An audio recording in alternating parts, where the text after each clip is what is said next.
I'm going to talk to you today about actually management of a ischemic stroke. I talked about hemorrhagic stroke last year. The first question everybody here is probably asking is why the hell is neurosurgeon going to talk to us about ischemic stroke, and are we going to get ischemic credits for this? So I trained in Cleveland doing a lot of this, and I'll be honest, ischemic stroke is not my first love as a neurosurgeon, but since Kara's not here today to talk about functional neurosurgery, I might get to be able to talk about some of the best outcomes of the day. So that's kind of a privilege. Any neurologists here today? A couple. Okay, it's like the Clinton-Trump debate. I don't know how many fact checkers are going to be looking at this info, but anyway, we'll kind of dive right in. So I think the controversies in vascular neurosurgery. We're kind of getting started with. Dr. Mason used to do some vascular neurosurgery here, but we're going to try to do a lot more. For ischemic stroke, as we're going to talk about today, it's kind of endovascular therapy versus TPA, but it's not really versus because the two things go hand in hand, and I'll talk about that. For hemorrhagic stroke, what I talked about last year was surgery for intraparenchymal hemorrhages. That's another thing that I like doing, and what I really like doing is subarachnoid hemorrhage, and I'm not going to talk about that today, but these are kind of the controversies that still exist, and some of these two here, we've been talking about these since a long time before I was a neurosurgeon, and we're still talking about them today. So this one here, we've made, largely because of the neurologist, we've made a lot of progress in the research for this kind of stuff. Here's the stroke facts. It's one of the leading causes of death and disability in many countries, especially the United States, and not so much here in Boulder, but especially in Cleveland. There's a lot of people with strokes there. 15 million per year, every 2 seconds someone has a stroke. So if you crunch those numbers, while Rajpal's up here yapping, about 1,200 people had strokes across the world, which is kind of a sobering statistic. The deaths, every 6 seconds somebody dies from a stroke, and the risks are quite high. And so if you look at the cost to society, $70 billion a year in the United States alone to the healthcare system for stroke. If you look at the types, I mean, here you go. The stuff that neurosurgery traditionally treats is 13%. This little piece of the pie here, and so we got to get ourselves out there and into the rest of this stuff. And we're kind of doing the cardiology thing and expanding a little bit. But if you look at ischemic stroke, it's kind of treated from 3 different angles. I'm a neurosurgeon and doing endovascular. There's radiologists that do endovascular therapy and neurologists that do endovascular therapy. And I think everybody brings a little bit of a different piece to the table for that. This is really the crux of the entire talk, more or less. And this shows what happens as the brain loses blood flow. Okay, so the normal perfusion is here, and this is measured in cc's per 100 grams of brain per minute. And if you look at this, as the vessel is blocked, as the blood flow goes down, the brain starts to shut off and then eventually die. And this is the part you want to prevent, this cell death, but this whole area right here, this area of ischemia out here, sometimes we can help that with bypass or with stenting or carotid endarterectomy, those kind of things. But this area here is where the brain is dysfunctional but not dead, and that's the target for stroke therapy, both with TPA and interventional means. And so these are the patients that we want to try to figure out here. And that's been the hard thing throughout all these studies I'm going to talk about. It's been hard to find this population that has this penumbra here. This is ischemic stroke. This is what it is. As opposed to bleeding strokes, subarachnoid hemorrhage, and intraparenchymal hemorrhage, you have a blood clot that comes from somewhere, carotid artery, the heart, anywhere else that's going to lodge in. What I'm mainly talking about today are large vessels. Okay, so the carotid artery, the M1, the A1. And as the devices and the techniques get better and better, we can go further and further out, but the outcomes for that aren't quite as impressive as they are for these large vessels. So mainly the carotid artery, the basilar artery especially, if a clot is lodged there, then depending on the collateral flow to the distal circulation, that's where you're going to have symptoms, and that's where you're going to have stroke. If you look at this, now I'm by no means an expert in IV TPA. I don't give it, I don't prescribe it, but the neurologists do. But these were the original studies back here from the NINDS back in 1995, and then published again in 2004. And so, if you look at TPA, this was a revolutionary treatment for ischemic stroke. If it was delivered within originally up to 3 hours, now they've expanded that out. Some places even out to 6 hours in terms of giving TPA. But if you look at the odds ratio, people are almost twice as likely for a favorable outcome, and that's generally a Rankin score of 0 to 2. Rankin 3 is when you can't really walk anymore, so the people kind of make the cutoff there. Better with these shorter time windows. So the earlier you get TPA, this is what everybody is kind of crunching into the ERs now, is that the earlier you can get TPA, the better. Then you look at this and you say, there's about a 30% increased likelihood of no disability at 3 months' time. And you see the shift of both the NIH stroke scale curves, and you see the shift of the Rankin curves. And so that's kind of where all this stuff got started. And then we've been trying to make it better from that time. And so the limitations of TPA, TPA is a dangerous drug. It's one that a lot of people are scared of. I think, as neurosurgeons, we take care of a lot of these bleeds and things that are caused from hemorrhagic conversion after stroke. Some people will suggest that these are worse after TPA. They are slightly, but not that much, and I'll show you that later. But the rates of delivery are quite low, 3 to 20% in specialized centers and only 1 or 2% out in the community. And so that's been one of the thrusts of the American Heart Association and whatnot to try to increase the utilization of TPA in most of these centers. And so the part of the problem here is that it's a limited time window. A lot of these patients, their last known well is sort of unknown. They were found in their lazy boy or something like that, and they were not moving their arm. And so that's one of the major problems here is the last known well, and you don't know if you're within this window. There's a lot of litigation that's tied to TPA sometimes. You say, well, if it's outside the window, I'm not giving it because the lawyer's going to be all over me. And then there's a lot of contraindications when people have had recent surgery, and a lot of these people that are prone to have strokes have a lot of these kinds of things. So that's another part of the problem. The other part of the problem is that TPA is not that great, especially for large vessel occlusions. So if you have a tiny clot out somewhere, TPA is pretty good. For large vessel occlusions, especially the carotid, sometimes we will see these carotids that are occluded all the way from the bifurcation all the way up into the brain, and TPA is not going to open that. It doesn't matter how much you give, it's not going to open that.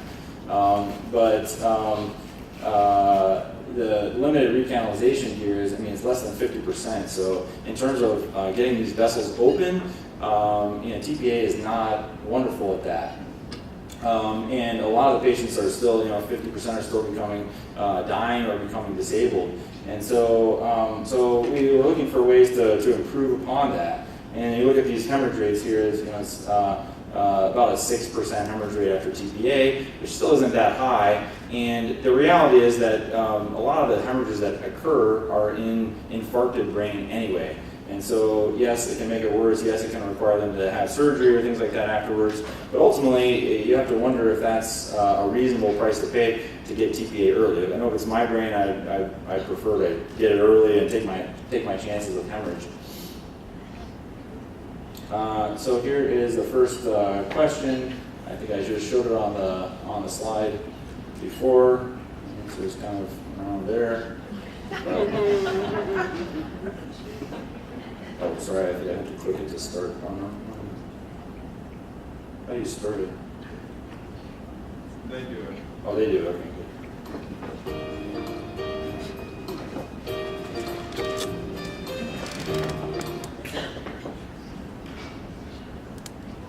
Okay, great.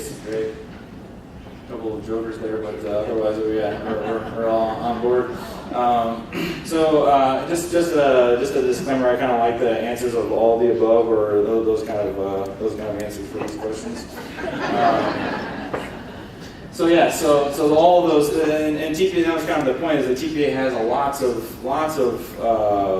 contraindications and lots of things to consider, and I think that's why it's hard to deliver. Like I said, I don't do this, but if I was in the ER, there's so many things to consider. You got to get a CT scan, you got to go through the list of all these contraindications. You got to find out when were they last known. Well, that's not easy to do always, especially when you're in the emergency department. You got a lot of different things to do, and so that's part of the difficulty. Endovascular therapy is an adjunct now to TPA, so this doesn't mean that patients don't need to get TPA, but actually endovascular therapy is best in patients that already have received TPA, and it extends the window. So patients that can't get TPA for various contraindications, endovascular therapy, which is what I want to talk about, is the next thing. And so the time of onset is important. We want to do it as early as possible, but it's certainly not exclusive. I've taken patients that have had large vessel occlusion for more than 2 days for endovascular recanalization, and I'll show you why here shortly, because we use other methods of sort of screening these patients. The clinical examination, you want to, generally we don't take people with low NIH scores for this, because there are certain dangers that come with this. You can rupture the vessel, you can die with these kind of things as well. And so generally we've limited this somewhat to patients with higher NIH. But this is really the crux of the issue here. So imaging is key, and there's a number of different ways of screening these patients. In Cleveland, we screened with MRI. We had 24/7 access to MRI. I'm not at all suggesting that that's the best way to do it, because I don't really think that it is, but some of the studies I'll talk about have the various means of screening for the patients with imaging. But basically what you want to look for are patients that have a stroke that is not very large on DWI imaging, and then some other type of imaging that shows the area at risk, okay? And even better than imaging sometimes is their exam. So they have a small stroke like this, but they have a lot of cortical symptoms. They have neglect, they have gaze deviation, they have things that suggest cortical symptoms. And so you have either clinical to diffusion mismatch, we call, or imaging, or perfusion to diffusion mismatch of the brain. So those are the patients that we're looking for, because those are the patients that have that penumbra that I was talking about earlier. Options, we're going to talk about a lot of options here. Some of these are older options. So intra-arterial chemical thrombolysis, we can do TPA. A couple of the older studies, they did pro-urokinase. Sometimes you can do things like Riopro or Integralin. Those are not great options. Sometimes for small vessel occlusions that are very distal, it's all you have, and so you can infuse a little TPA directly into the artery. And sometimes with some of these, you can just watch a clot melt actually under X-ray, which is interesting. Mechanical clot disruption, we stick some catheters up there and kind of try to jam them through the clot, and usually the clot then breaks up and goes somewhere further downstream, but sometimes that's better. Angioplasty and stenting, they tried this before. They would go through the clot and lay a stent down in there, and that's great, but then you got to be on dual antiplatelets, and that's obviously not optimal. And here we go. Now this is the new era here. So thrombectomy and clot retrieval devices. So we have special catheters. We have special devices. Mercy is the old one. We have Penumbra has a number of good catheters. That's do a number of other companies now. Which provide direct suction, so you can kind of stick this up like a vacuum cleaner and suck the clot out.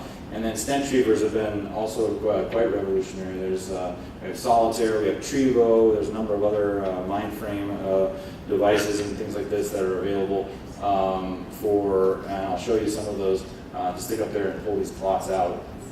And this is what I was mentioning earlier, this combination, IV TPA plus intraarterial therapy, and certainly in my experience has been the best, because patients that get TPA, the clots are softer, they're easier to remove, and especially in patients that have atrial fibrillation, it can be quite difficult to get these clots out mechanically.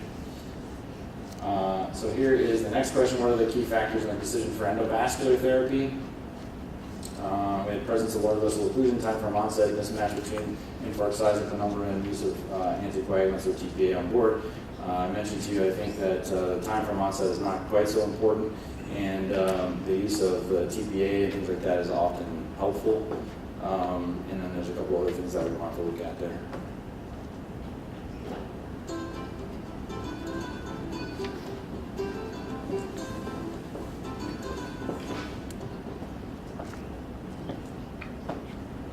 So yeah, so really, all these things theoretically are important. The main things though are presence of a large vessel occlusion. If there's not a large vessel occlusion, the endovascular is not going to be very helpful.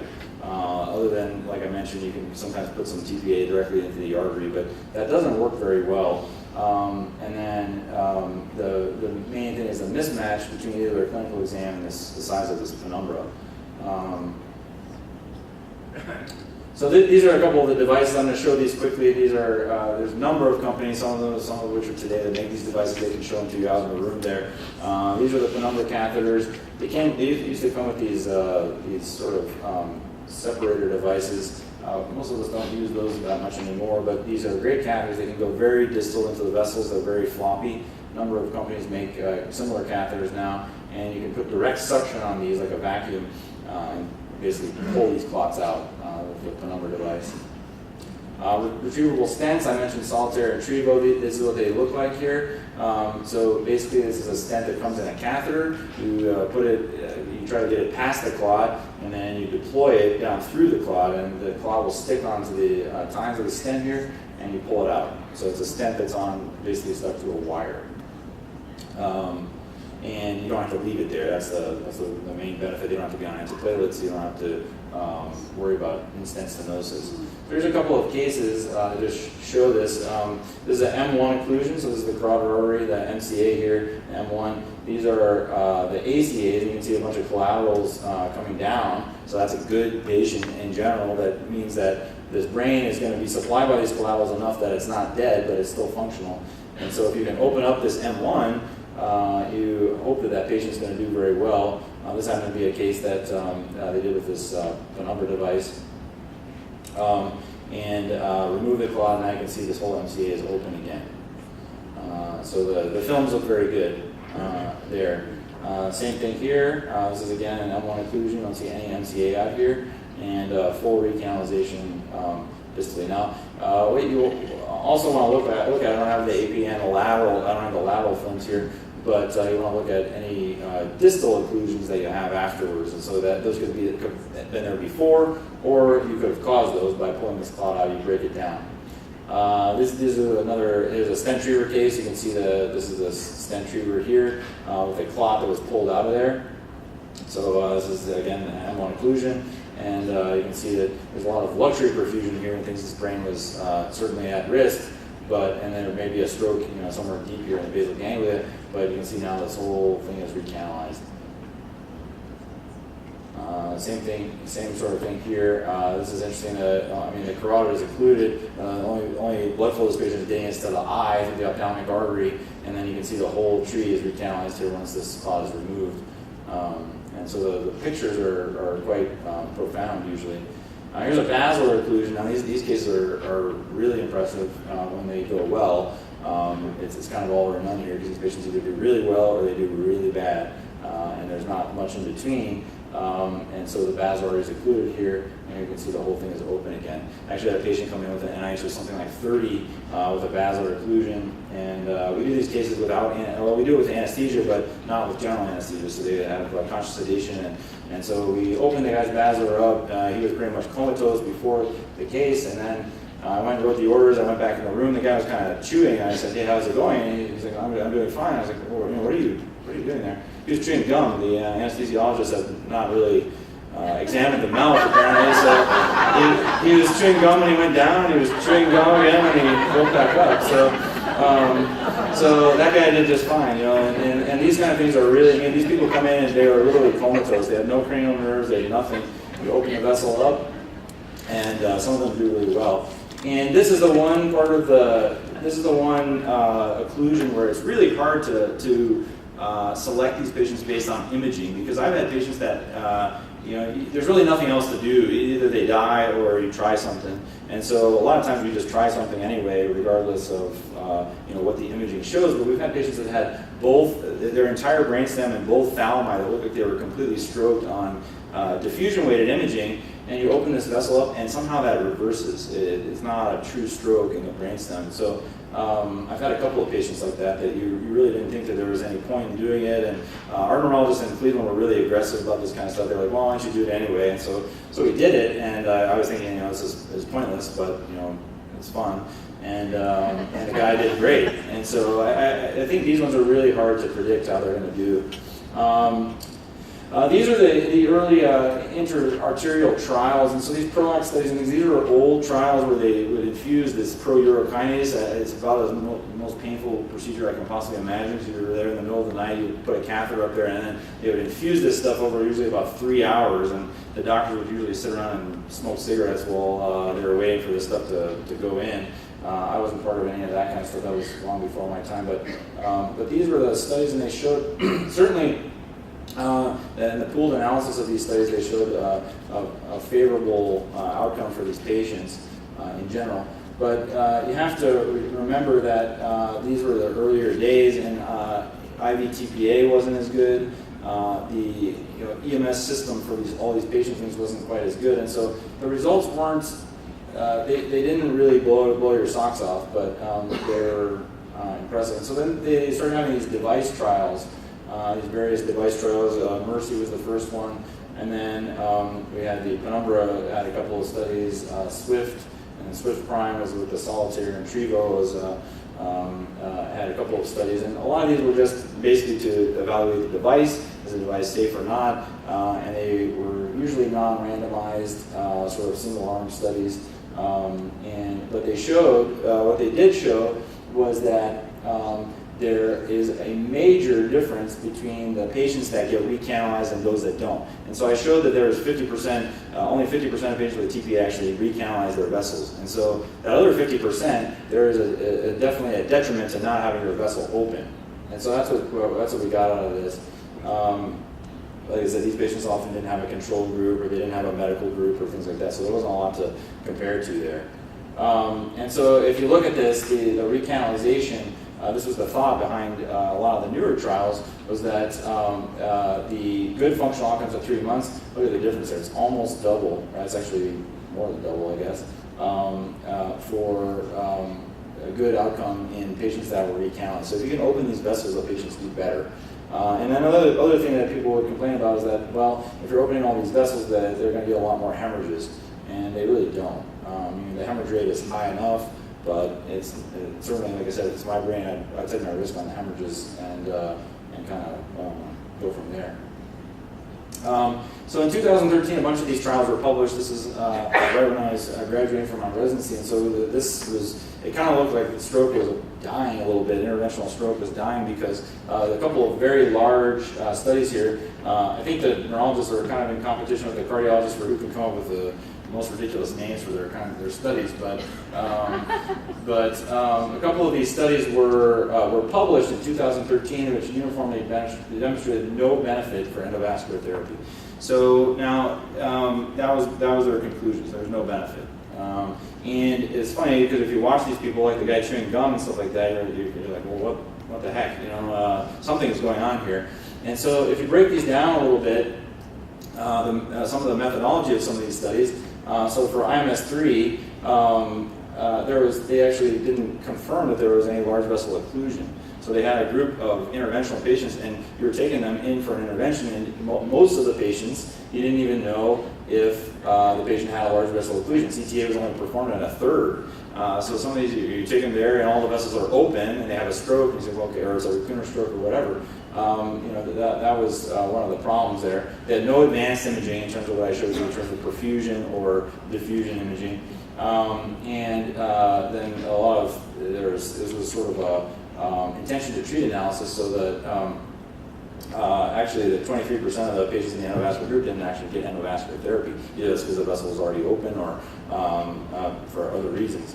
They had very delayed procedure times. Most of the devices, so Solitaire and Penumbra, were only used in less than 20% of the cases. Those are the new devices with high recanalization rates. A lot of these were Mercy, and Mercy didn't work very well. And so the rates of recanalization to this is a scoring system used for the amount of recanalization, TP 2B or 3, which is what you are after, were 40%. So less than 50% good recanalization rate. So like I told you before, those patients don't do very well if you don't open the vessel, and that's what we found there. But if you look at the patients that had a CTA and they had a large vessel occlusion, and you compare those two, The interventional patients versus the IV TPA group, there was certainly a benefit there for intervention. Okay.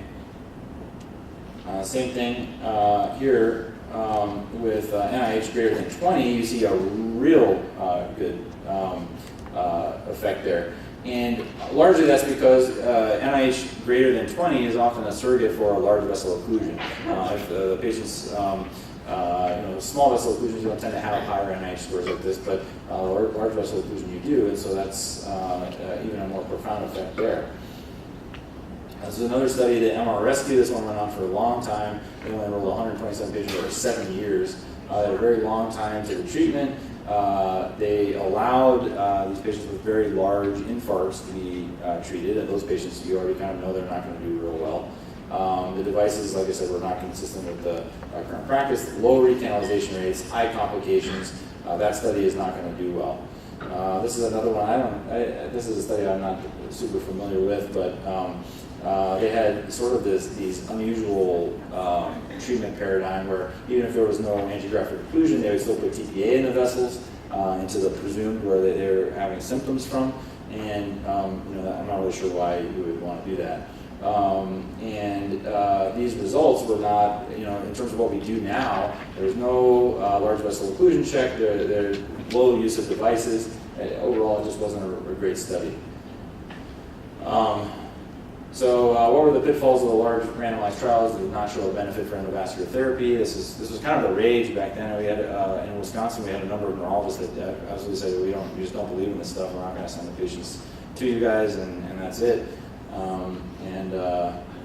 So there's long times to treatment, use of technologically obsolete devices, low recanalization rates, and this was an intention to, most of these were intention to treat analyses. See what you think about that one.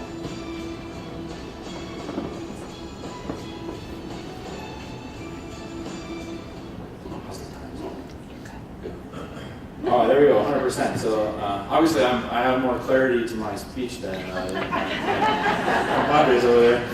100%. So yeah, it's all of the above. Those are all pitfalls of these things. So 2015 was kind of it's a little bit funny. You watch this stuff and you see a bunch of trials. There was, those ones I presented, there was a bunch before that showed sort of little to no benefits. You have a bunch of trials, and if you keep beating your head against the wall enough, eventually you find a couple that are going to show something. And so in 2015, there were 4 trials, and then a couple more late in the year that were published that showed an excellent benefit for this. And so if you keep doing it long enough, you're going to find what you want to find. But these are actually good studies. And so in 2014-15, these are the, once again, crazy names, but a number of these trials were published, and then the boom was back on again for endovascular therapy of acute ischemic stroke.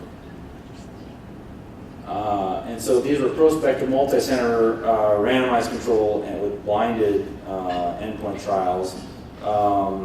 They all confirmed large vessel occlusion in the anterior circulation. So most of these studies actually left out basilar because, like I said, basilar is a little hard to screen those patients. Stent retrievers were used in the vast majority of patients here. Swift was a stent retriever trial, so 100% in that one. And the rest of these, the vast majority were using stent retrievers. And there's a decent number of patients there. Okay, and so if you look at these, the other thing that they wanted were patients that were decently functioning before their stroke. And so if patients are ranking that's above 2 before they have their stroke, and then you treat them, the chance of making them a ranking less than 2 is not good. So they stratify them by that. And then the treatment time as well, they targeted, most of these were sort of less than the 8-hour range, but like we said earlier, the earlier you treat them, the better off they are. If you look at the NIH stroke scale scores, these were up above 15 in both groups. The age was in this range right in the 60s or 70s. That's about where you tend to have strokes in the population usually. And a good number of patients in all of these trials. And so then imaging, we talked about this. If you look at the baseline in infarct size, you can use CT for that. There's a thing called an aspect score you can calculate that tells you how big the stroke is based on the original CT. But as probably a lot of you know, that sometimes the CT is not great at showing stroke early on. And so some of these would screen with MRI, but MRI takes a lot of infrastructure that goes into being able to get emergent MRIs on these patients. We had 24/7 access in Cleveland, but I think that's only one of the only hospitals around that has that kind of access to MRI. Baseline vessel status, these all use CTA, and so the protocol usually was a patient would come in, they would get if we knew they were having a stroke, they would get a CTA, and they would go straight from there to MRI for MRI screening. If the stroke was small, then we would go based on that. This is the one other trial here. I think this is an interesting one because this thing called multi-phase CTA, they basically would do a CT angiogram and then they would scan it through two more times through the whole head. And so as you watch, as they scan those through, you can see collaterals develop basically. And so this was sort of I guess for lack of better terminology, a poor man's perfusion image, and it actually works really well. This was a Canadian study, and they're starting to adopt some of these protocols in the United States now. But this is a protocol that will be available at any hospital. Every hospital has a CT scanner, so you can do this kind of a protocol there in terms of screening. And then there is some variability on whether they check to see if the vessel was patent after the intervention. And that's kind of what we did there. And so IVTPA, this is what I talked about earlier too. We certainly didn't want to rule that out. This is kind of like cancer treatment in terms of standard of care. Standard of care is the patients get TPA. So all these patients were given TPA, or the vast majority of them were getting TPA if they met the criteria that I mentioned earlier. And the onset of TPA, the knock against a few of these studies, this is still a relatively long time for some of these. And part of that is the EMS system. Part of that is when do they come into your place. In Cleveland, there was a big referral center, so we got a lot of these patients a long time after the stroke started. And then the onset to randomization was kind of long in a few of these trials too, but you'll see here in a second that the outcomes were still quite substantial. Despite a lot of those problems, the outcomes were still quite substantial in terms of the difference between the interventional and the control groups. And most of that was based on the recanalization of the vessels. And so if you look at all of these trials, if you look at modified Rankin, and there's a number of problems with modified Rankin in stroke, but if you look at the odds ratios, it's about twice as likely to have a better MRS score with interventional therapy. And then the vessel patency, if you look at the difference between here, and this is basically what I showed earlier, the difference between some of these interventional methods and IVTPA. IVTPA is not that great at opening these vessels. Intervention is a lot better. So you see that, and what we showed earlier was that the outcomes are based on whether or not you open the vessel. And so we open the vessel in quite a few a vast majority of the patients in these studies. Now, some of these clots from AFib and different things like that, it becomes very difficult to open the vessel. They're like a little calcium rock, and you can't pull that out of there very well. So it's not perfect, but it's pretty good. And it seems like every day new things are coming out here. This is a vessel patency with the TICI scores that I mentioned earlier. Mortality. Generally was reduced in all these studies. I'll speed through a little bit of this because we're running short on time. The intracranial hemorrhages, you didn't see a lot more intracranial hemorrhages with opening these vessels, as some people had thought that you probably would. And so this basically led to a change in the practice guidelines from the American Heart Association. And so patients with acute ischemic stroke should receive endovascular therapy with a stent retriever if they meet all of these criteria. Basically those were low pre-stroke MRS score, receiving IVTPA, and then they looked at these large vessel occlusions. So patients with large vessel occlusion should get intervention. Like I mentioned earlier, it's still a little controversial with the low NIH scores of whether you give them a benefit or not. Most of those patients we watched for a while, and if they sort of fluctuated in their exam, then we would open their vessel. The use of these stent retrievers is the preference now, and that's maybe changing a little bit again because some of the newer catheters are really good for direct suction aspiration, but a lot of us still use the suction aspiration in conjunction with the stent retrievers.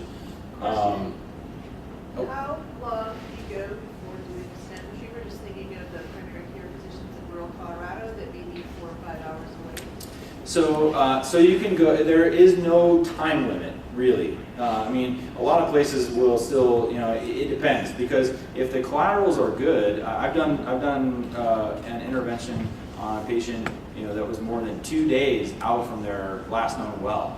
And that was because we screened, I would screen all of those patients with imaging, and so you see a large vessel occlusion, you look at how big their stroke is on MRI. If it's a small stroke and they're still quite symptomatic, then you open the vessel. And most of the complications are related to the size of the stroke. And so it's not, there really is no time limit for this kind of stuff. And then these are the rest of the recommendations. I think that's in your folder. You can read that. And then this is the SNIS recommendation as well. Basically, that's highly in favor of endovascular therapy. SNIS is an endovascular organization, so you would expect that they would probably say that. And then future directions, we've got to improve the recanalization all the way to 100%. That'd be great. Decrease some of the risks that go with the procedures. These procedures are relatively low risk as far as we go. And then improving these devices and optimizing the systems of care. And then imaging selection is really key for these. And so that requires a lot of infrastructure getting the patients to the imaging, but that's kind of where we're going there. And